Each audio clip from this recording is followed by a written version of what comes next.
What's up, everybody? Good morning. I'm Drew. That is Scott Savage, and welcome to ITG Daily, the show where we bring you the hottest gaming news from the industry.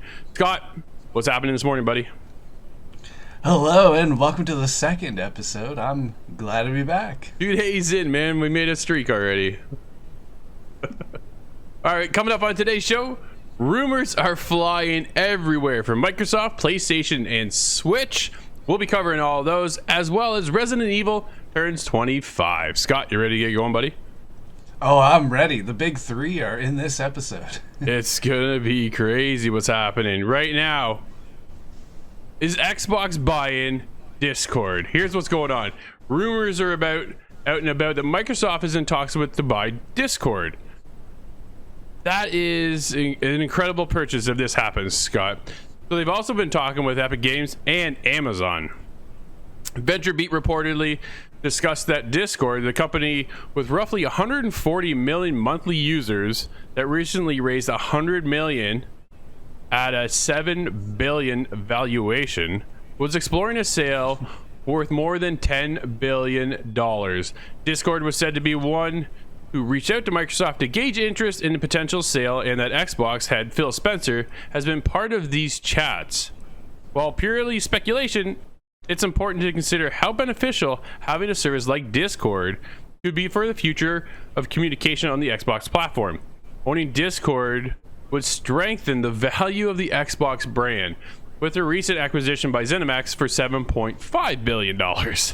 Scott, okay, so we got a question over on Discord from Northern Nerdcast. Hit us up and said, Discord, just like you can, and wants to know what are our thoughts on the potential $10 purchase from Xbox to Discord. Where do we even begin with this one, Scott? This is a complicated matter, and there is quite a bit of controversy popping up as well because of the past handling of Skype and certain, programs along those lines. People are a little afraid if Discord getting handed over to the likes of Microsoft is going to be in the best interest of consumers. Sure. So there's definitely two opinions of this one, but there's a lot of strategy, no doubt, involved in Xbox acquiring this, or even in talks with Discord to grab that. Is it them kind of hammering out their territory and bringing more things under the Xbox brand, kind of strengthening, as they said, their brand identity? Or is this a, if I have it, you can't have it kind of maneuver? Well, you kind of wonder, right? Because they just bought Bethesda, like we said, for $7.5 billion, which is a big get over top of PlayStation. And then if they get Discord to strengthen all their services, when you think of Xbox now, you really kind of think of Xbox Game Pass, right? And the Game Pass Ultimate Edition that's out there, because they're looking to unify Xbox as a complete brand. Whether you're on PC, on the cloud service, or actually on the console, they want to be everywhere, and for you to have access to being everywhere. So if they also bought Discord, and you've seen recent deals with Discord and Xbox too. You can link your Xbox to Discord and gain other perks. So if they're going to buy them, here's another opportunity too. $10 million. Sure, I'm guessing at this point Microsoft has the deepest pockets to do that anyway, so it's not a big deal for them. But at the same time, it takes something else out of Sony's acquisition or possibilities, and just kind of elevates Xbox to the next level. If you are on Xbox console and you just partner up with someone who is playing on Game Pass on the PC, you just join the Discord. Now it's a unified chat between all platforms. So no longer are you going to have to, okay, I got to be on my PC in order to get on Discord to chat with so-and-so and so-and-so. You're on your console, you just boot up, instead of doing party chat, you just go into Discord maybe and go that way. And you meet all kinds of people. Now, this opens up the opportunity to carry that conversation everywhere. That, I think, is a unique possibility of what could come out of this. It's definitely interesting, and like I said, it's only a rumor. But if rumors are true, Scott, what a move. Yes, and this, well, it grows together all these different environments and these different communities coming together, all under the Xbox brand. It goes along with another rumor of theirs that they're changing the title of Xbox Live. Xbox Live is rumored to be changing to just a more generalistic Xbox Network kind of name, and perhaps this is kind of one of the reasons why. Maybe it's more of an integrated environment and not just a console community, and this name change reflects their idea of changing that whole brand perspective. No, absolutely. It doesn't seem as exclusive then, right? They want to be more well-rounded, I think, in the possibility of doing this. And by adding in Xbox Networks or Microsoft Networks this way, will open up that window to be, because that's what I said. They want you to focus on Xbox Game Pass. Not so much where you play, but how you play. And if you can play it everywhere and anywhere, man, this could be one of the biggest moves. We thought Bethesda was a huge move. It absolutely is, with getting all of these Xbox titles now more or less coming as an exclusive. That's a whole other topic. But if you bring in now Discord too, otherwise, what, you're going to lose that to Epic Games or Amazon? I can't see Amazon. Why would Amazon want this? Why would they want to go to Discord, Scott?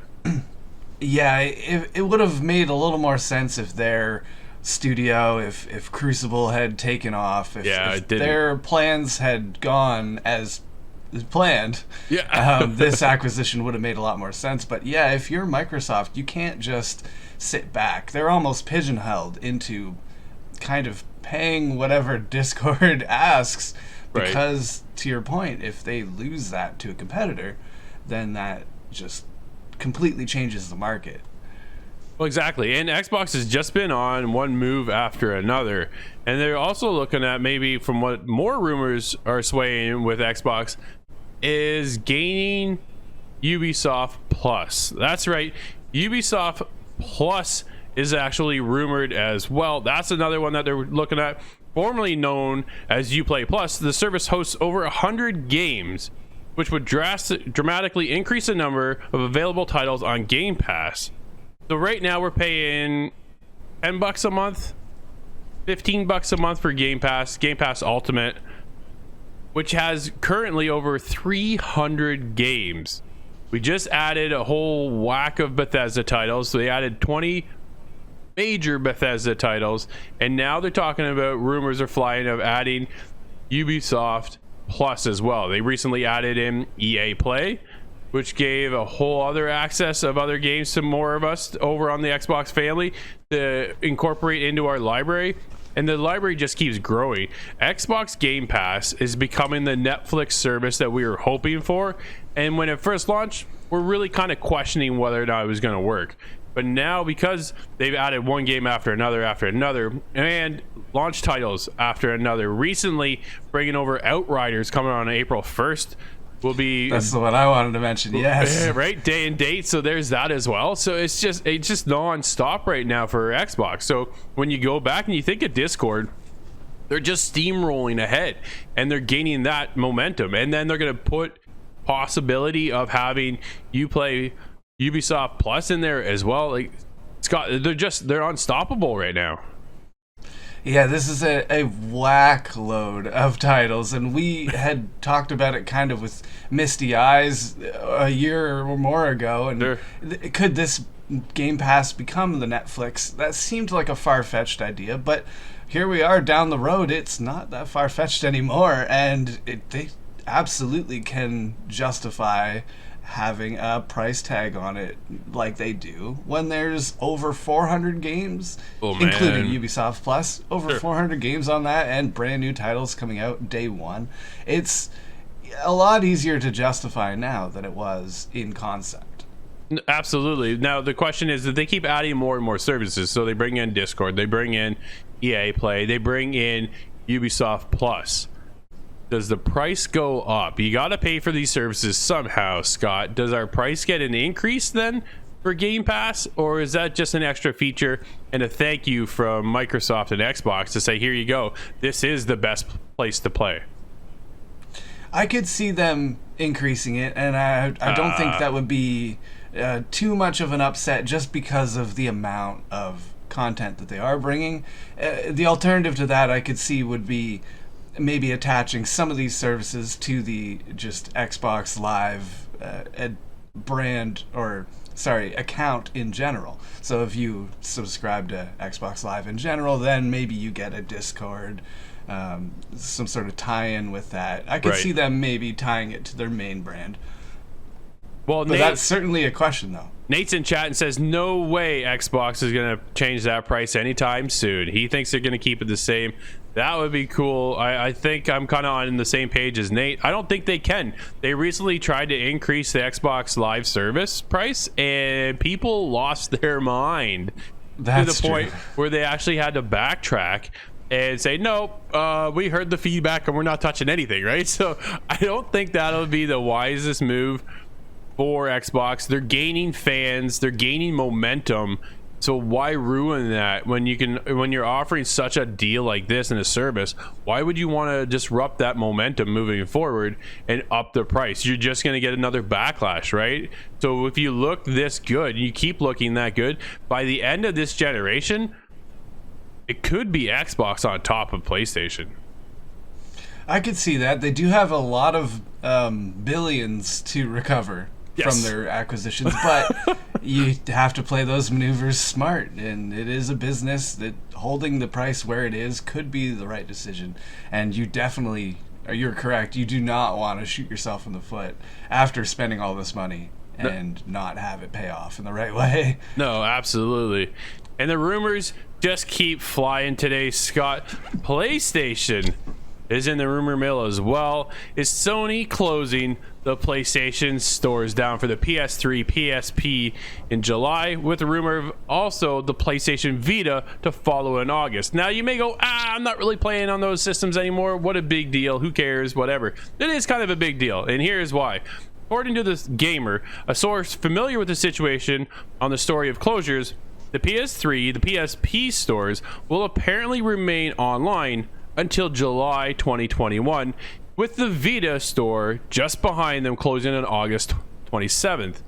Sony hasn't confirmed. I've reached out to PlayStation to find out if we can get an answer out of them, but the biggest concern moving forward is that all three consoles are home to many games, right? Like huge games. The PlayStation library of games is great. Some you can get on PS4, some you can get on PS5.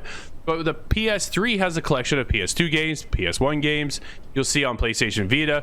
So it's the library in the back catalog. And again, we kind of get in, I want to talk about also bringing in Xbox here, because Xbox moving forward has stated you can play almost everything, right? They want to bring that original library with them as they progress and move forward and bring it over and keep that momentum going. Yeah, you want to play the original Halo game, you got the Halo Master Chief Collection, right? That's out there, but they're also bringing back older titles.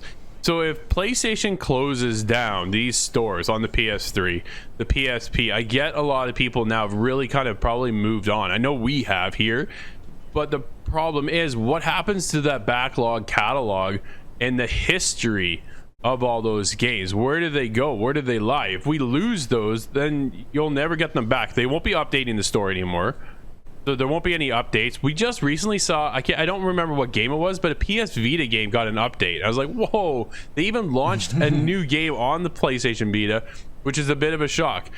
So Northern Nerdcast, if you're missing any games on the PlayStation Vita, buddy, you might want to download them now if that's your case. But that's the thing to be concerned about, is the history of some of these games, because like I said, Xbox is looking to preserve them and bring a lot of them moving forward. Will PlayStation do the same? They have the PlayStation Now service, Scott. So is that what their game plan is they bring a lot of these games over to the PlayStation Now service? Oh, that would be an interesting move business-wise, because then you're putting more value behind that brand and gets maybe some customer reconciliation that way too. No, you're going to need something there, right? That's the biggest thing. There are a ton of games on PlayStation Now, and I've heard the service has gotten a lot better. It's definitely something we're keeping our eye on. But if you're going to lose a lot of these games, and you're going to lose a lot of fans too, because there's a lot of that backlog history that people grew up on. So to take that away is definitely going to hurt. So we'll see what the future lies for PlayStation and what if these rumors are coming true. And again, Scott, the rumors today, buddy, are just relentless, because the Nintendo Switch We're looking for it. We've heard it. It's been talked about. Are we gonna get a PlayStation, or sorry, a Nintendo Switch Pro? We want to see something, because it's starting to feel a little outdated by a ton. Now that we're on to PlayStation 5, now we were on the Xbox Series X, we're starting to see, even with the PS4 Pro and the Xbox One X, you can see then that the Switch was starting to get a little outdated, right? So the rumors of new models for the Nintendo Switch Pro, which a lot of us were what we're calling it because we don't have an official title, is reportedly to use the NVIDIA chip, offering better graphics and processing, support NVIDIA's DLSS rendering, and could be released this holiday 2021. However, analysts expected to come with the potential of a $50 to $100 price increase. Bloomberg reports that those familiar with the new model of the Switch, which will reportedly also feature a larger screen and 4K output. That is, I can't see that being in a handheld, Scott. The 4K output would be docked, right? So now we're in a whole new dock system as well. What do you? Sorry, I have to take 1 second. I'm sorry. I'll be right back. So what's going on right now is that the Nintendo Switch is obviously we're feeling the lag behind it. We're getting into the new systems. Everybody's getting higher fidelity. Everything's a lot bigger, a lot brighter, a lot more crisp, and we're starting to see the Switch. We got coming up on this week's episode, Corey and I are talking about Apex coming on the Switch, and let me tell you, it's definitely feeling the hit behind it. There's no doubt about it, that it just doesn't keep up with what's already on the current gen systems or even the new gen systems by any means. Old gen is where Apex launched. It was good, it's well received, it's on PC as well, and it's everywhere. But when you brought it over to the Switch, you really start to feel it kind of lag behind, and that's really the biggest problem with the old version of the Switch, or the current version we'll call it actually, because we do need at this point a pro version. We need something that's going to stand the test of time while the PlayStation 5 and the Xbox Series S and X are around, because we don't have those, then we're into a bit of a problem, because people are going to start leaving their Switch behind. You can play Animal Crossing for a while, and that's fine because it has its own unique art style, and so does Breath of the Wild, and those are really testaments to what Nintendo was able to do on the platform. When the Switch launched, it was phenomenal, but for it to not be there, upgrading it's kind of a hit. There's no doubt about it. So well, let's get moving on. Resident Evil Village. Resident Evil turns 25, which is incredible to think. I'm not a Resident Evil guy at all. Scott's our Resident Evil guy, but we'll get him back here to talk about that in a few minutes. Well, let's get on to game announcements. Speaking of Resident Evil 7 comes to Stadia Pro. So when you actually order Resident Evil Village before May 25th at midnight, you can get a Stadia Premier Edition as well. They're tossing in a Stadia for you. That is a unique deal. I've seen that come with Cyberpunk as well. They had that there for Cyberpunk. It was coming, and it was a good deal. It's a nice incentive to see. Stadia's still floating around there. I like the Stadia. We'll see if it keeps on going. Next up is the farming adventure game Monster Harvest is set to release on PC and Switch on May 13th, followed by Xbox and PlayStation on June 3rd, and the physical editions right after.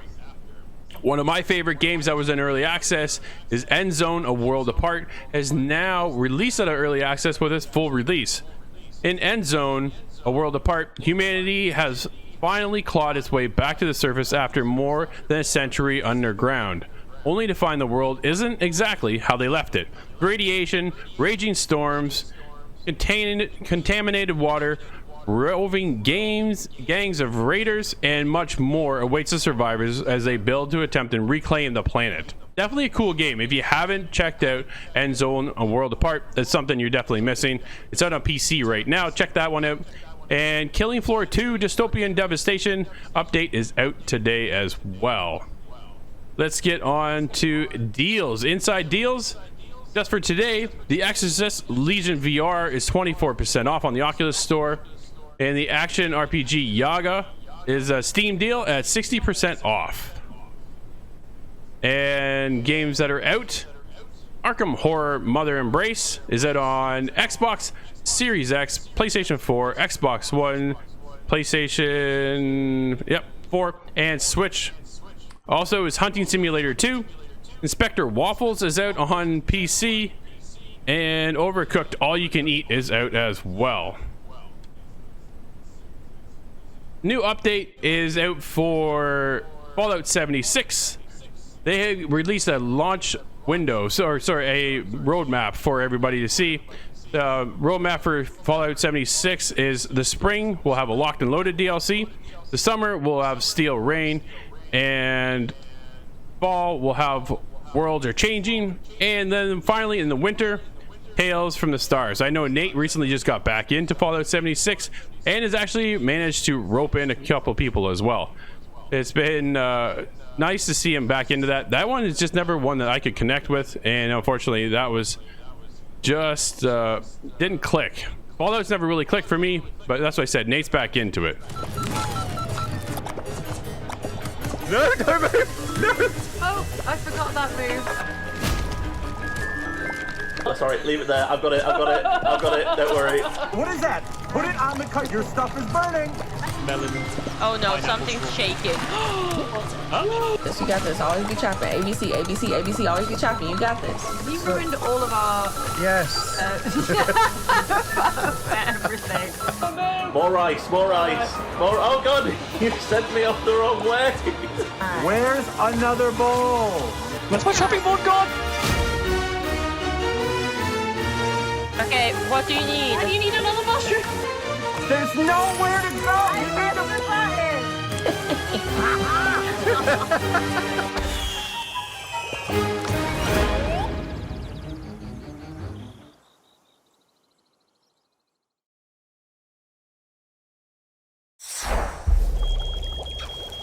All right, guys, Scott is back, and we're talking about Resident Evil turns 25.